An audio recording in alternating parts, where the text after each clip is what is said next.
Hello everyone, my name is Hasif Aiman. My basic scope is 2021117541 and my group is EH2432B, and today I'll be talking about fast food. So let's get on to the attention getter. Alright, fast food refer to food that can be prepared and served quickly. It came from many restaurants like a sit-down restaurant, a counter service, takeout, and drive-thru. So, fast food is popular because these food are inexpensive, convenient, and sometimes made good.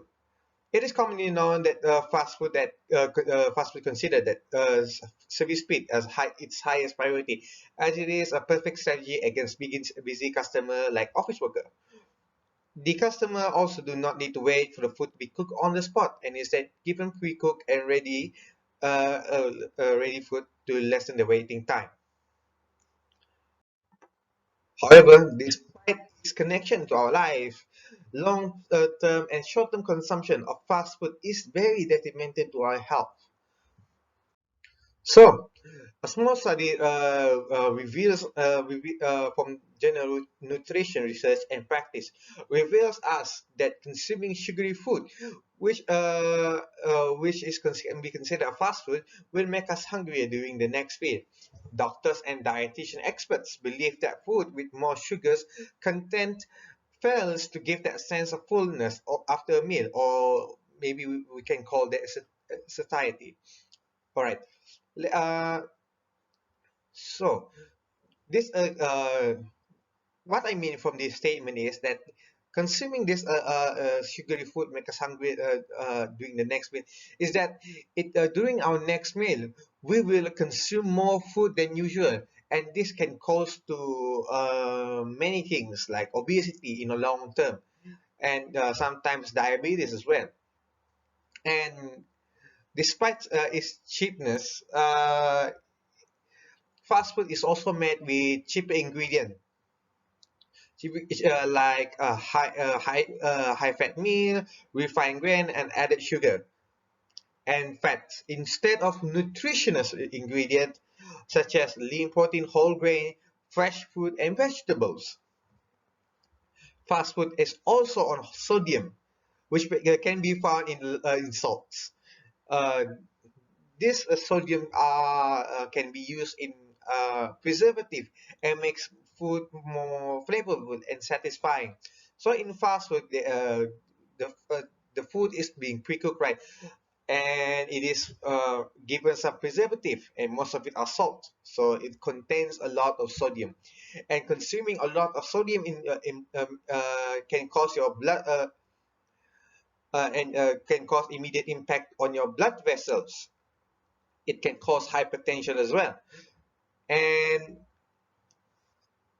from what can I say about this? That consuming this kind of food for long term and short term, while short term it may not cause a long term effect, but consuming it for a large amount of time, it may cause obesity, insulin resistance, in which the insulin resistance will cause you to develop type 2 diabetes, which is very harmful to your health. And the worst of all, you cannot eat the sugar anymore, and it sucks. If you uh, if you don't actually believe it, check out the American people. They have a lot of fast food there, and look how they look like, so beefy and fat. So in conclusion, while it is true that fast food are detrimental to our health, the best conduct is to stop relying on fast food out there for consumption and start making our own food. And And during this pandemic, people have stayed at home at this time. I hope that do learn something from it, making their own food, or at least know how to toast a bread or cook a rice, as Asian.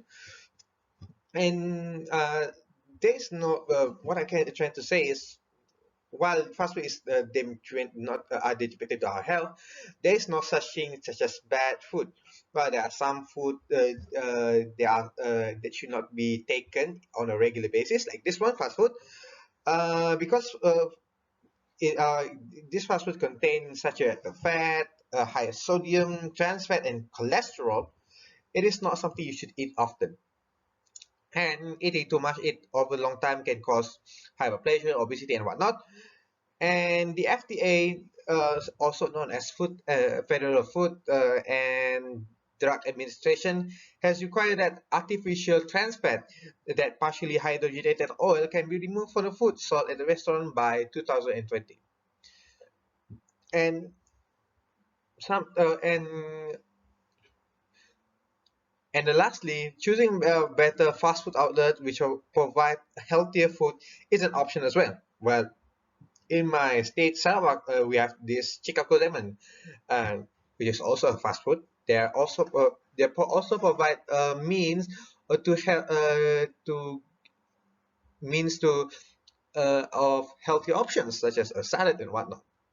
And if you're actually trying to go this path, you should look at your food nutrition as well, such as if you want to make a salad, don't overdo the dressing. Make sure you should choose oil-based salad dressing such as Italian or balsamic vinaigrette instead of creamy salad dressing such as blue cheese or ranch, which uh, high in saturated fat. And I think that's all for me. Thank you very much for watching and have a good day.